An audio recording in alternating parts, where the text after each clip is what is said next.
qui tu écoutes. Dis-moi avec qui tu marches, je te dirai qui tu es. Ça, c'est un proverbe qui est d'actualité au premier jour de la création de l'univers jusqu'à aujourd'hui.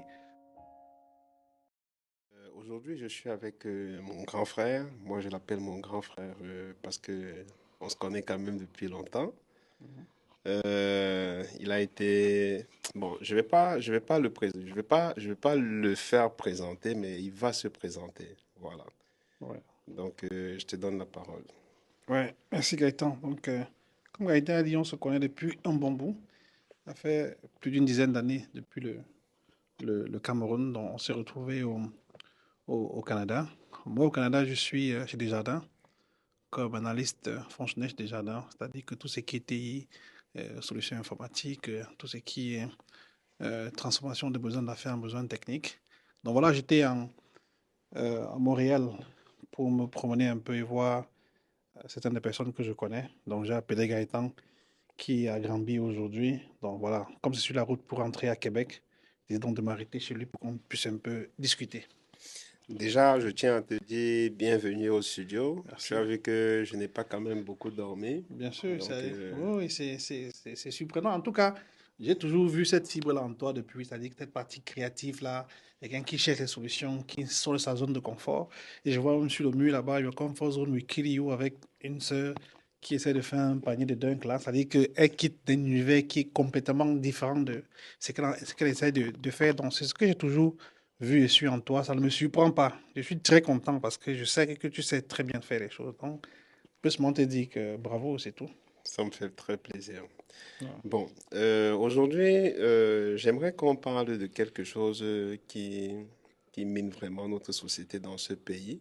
Ouais. Étant donné que nous sommes au Canada, et c'est vrai que moi je suis arrivé en 2000, je crois que c'était en 2022, et toi tu es arrivé il y a quelques Oui, années de quelques années, cela. oui, c'est ça, oui. Donc, Mhm. j'aimerais que tu puisses nous parler un peu de comment est-ce que ça a été ton intégration, ton arrivée ici, quelles ont été tes difficultés, comment est-ce Ouais, que tu t'y es pris et quelles ont été les stratégies que tu as mis en place bien pour sûr. pouvoir sortir de la Matrix, on dit.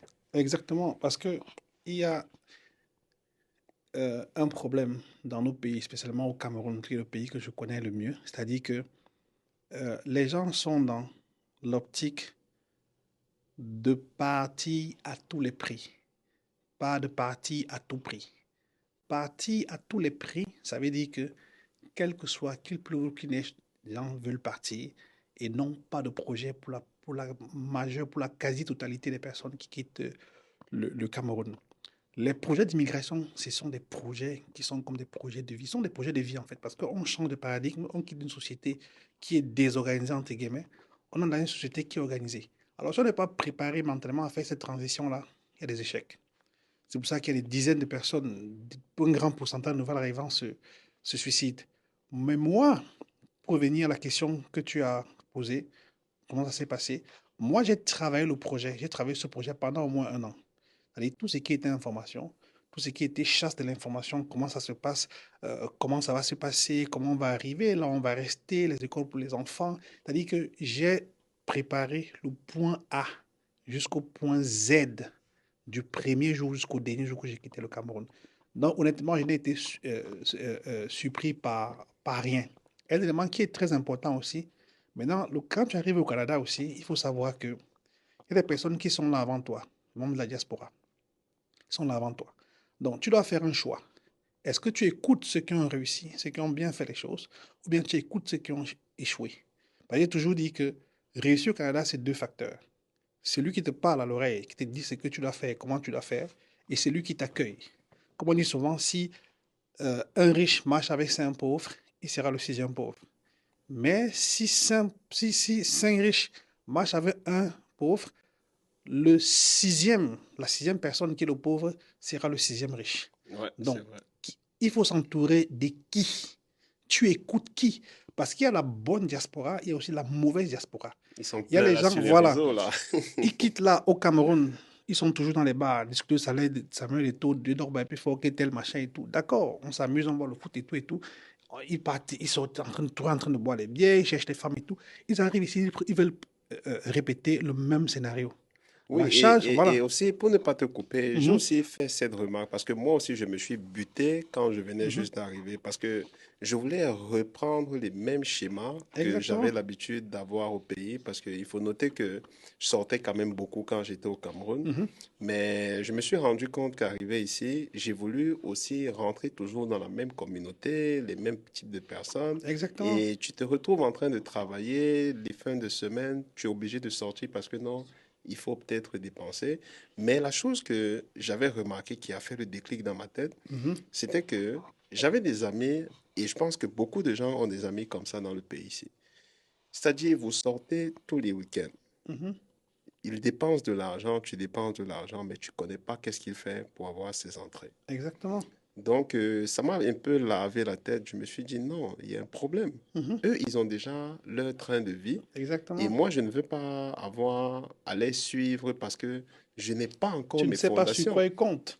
Effectivement, je n'avais pas Exactement. encore mes fondations. Donc, du Mhm. coup, c'est ça en fait qui a fait le déclic en moi. Et j'ai dit non, il faudrait que je puisse travailler sur moi et que je puisse ne serait-ce que me donner les moyens de pouvoir moi aussi avoir les moyens de ma politique. Exact. Donc, comme tu disais tout à l'heure, c'est très important de de s'entourer de très bonnes personnes Mhm. et surtout de savoir avec qui Avec qui? Ah oui. on peut Qui traîner et avec tu qui on ne peut écoutes pas qui? traîner. Qui tu écoutes? Dis-moi avec qui tu marches, je te dirai qui tu es. Ça, c'est un proverbe qui est d'actualité au premier jour de la création de l'univers jusqu'à aujourd'hui. Par exemple, je vais te dire quelque chose. C'est-à-dire que ici, il y a un truc en gestion de projet, ce qu'on appelle la gestion du changement. La gestion du changement, c'est la chose la plus critique et la plus compliquée à faire. Tu viens trouver les gens qui font d'une certaine manière et tu veux qu'ils fassent d'une autre manière pour optimiser le processus dans lequel ils sont. Mais ils refusent de le faire. C'est pour ça qu'ils reproduisent le même modèle. Or, ici, dans une société où tout le monde est chez lui, il n'y a pratiquement personne dehors.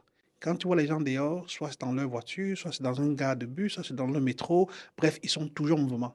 Même au restaurant, les gens, même au supermarché, les gens passent, ne se parlent pas, ils ne se disent même pas bonjour. Qui est différent au Cameroun, on s'arrête au supermarché, on discute, on prend une bouteille de jus, on ouvre, on bavarde Ah, avant les gens d'aller. ont le temps, ils ont Les le gens ont le temps. temps. Or, Voilà, ici, c'est il n'y a pas ça. le temps. Donc, ici, quand tu arrives ici, d'abord, la charge mentale. Si au Cameroun, elle était de 4 ou de 5, ici, la charge mentale est de 9 sur 10. C'est-à-dire que le bailleur n'entend pas ça comme on dit au pays trivialement. C'est-à-dire que si tu dois payer, tu payes. Les factures de chauffage sont là. Les factures d'électricité sont là. Les factures de téléphonique sont là.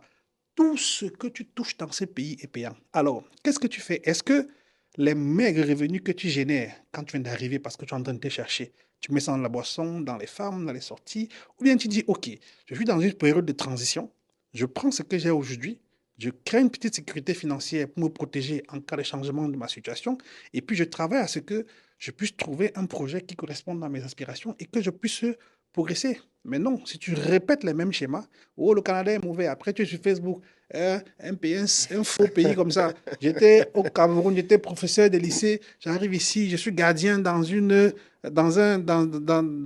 maison de retraite pour les vieux. Oh, quand je passe, les vieux me touchent les fesses, on me fait ci, on me fait ça.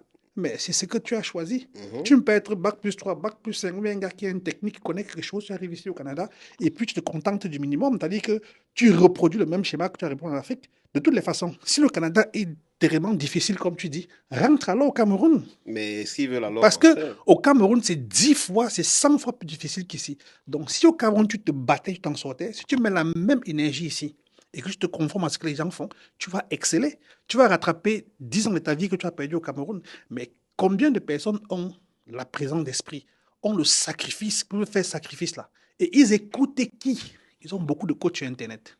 Les coachs qui, c'est-à-dire qu'ils sont arrivés au Canada, ça fait 2 jours, ils sont champions en immigration, ils connaissent comment faire les dossiers, ils sont champions en conseil, en orientation et tout. Pourtant, leur propre vie, on les voit chaque jour et ça ne ressemble à rien. et aussi, moi aussi, quelque chose que j'avais remarqué dans la société, surtout nos frères camerounais, Mhm, en majorité les immigrants, mhm. c'est que nous n'aimons pas lire. Oui, La lecture, c'est quelque chose que j'ai appris à faire ici au Canada. bien sûr. Déjà que les bibliothèques sont gratuites, Mhm, l'accès à l'information est gratuit. mhm. Si c'est que tu as besoin d'avoir une information, tu peux prendre ton téléphone, tu appelles le numéro. Bien sûr. Ils sont là pour ça et on ne va pas te raccrocher au nez. Le Tu service poses tes client est questions. excellent. On respecte tout Vraiment, le monde. voilà. Donc, du coup, toutes les informations qu'ils cherchent sur Internet, Mhm. ils préfèrent les prendre dans la bouche des autres. Mais n'oublions pas que les informations que ces autres-là nous fournissent ou bien vont fournir, ce sont les informations en rapport avec leur vécu. Leur vécu, leur schéma, ils veulent répéter leur schéma sur toi. C'est-à-dire qu'en fait, ils sont arrivés sans information, ils n'ont pas préparé de projet. Ils sont arrivés ici, ils ont trouvé les personnes, je n'ai pas dit mauvaises, mais qui leur donnaient des informations qui n'étaient pas les bonnes informations. Ils ont échoué, échoué, échoué, échoué. Et ils veulent répéter ce même système-là. Oh non, ne fais pas ci, attends d'abord, va d'abord faire ça. Plus tard, non, on est dans un pays, il faut avoir la présence d'esprit. Je dis souvent, par exemple, je connais une fille qui est du Cameroun, elle a une licence en ressources humaines. Tu ne peux pas être responsable des ressources humaines au Canada. C'est impossible. Ce n'est pas C'est possible. On pas ne peut pas te possible. confier. Il faut être CRHA. Il faut être dans l'ordre des ressources humaines au Canada. Tu n'es pas dans l'ordre, tu ne peux être parce que les ressources humaines, c'est tout ce qui est loi, loi du travail, loi des affaires, sécurité au travail et tout ça, ce n'est pas la même chose. C'est-à-dire que les normes qu'on applique, les QHSE qu'on applique en entreprise au Cameroun, ce n'est pas la même chose au Canada en termes de safety. Donc, tu ne peux pas quitter au Cameroun en licence en ressources humaines et tu es au Canada, Ça, c'est clair. tu es conseiller en ressources humaines. C'est Il clair. faut faire une transition, soit aller à l'école, compléter le cursus et demander à l'entrée dans l'ordre des ressources humaines pour après avancer. Mais justement, pendant cette transition-là, comment tu vis? C'est Il ça, faut en fait, le travailler, problème. il faut payer le loyer, il faut faire ci, il faut faire ça. Alors, et puis maintenant, alors, ça touche le point que tu disais tout à l'heure, la lecture, l'information. Je m'en vais vers où chercher l'information. Est-ce que quand je fais ressources humaines, tu vois, quelqu'un qui fait ressources humaines arrive ici, pas faire sécurité informatique. Tu ne peux pas. Tu as fait quoi? Une question de bac A, et tu vas faire réseau de sécurité informatique. Même si tu es intelligent, comment tu vas morfler? Parce que tu n'as pas cette base-là. Alors, je dis que bon, OK. Il y a les informations. Regarde sur Internet quels sont les secteurs qui recrutent le plus au Québec. L'assurance, par exemple, recrute le plus au Québec.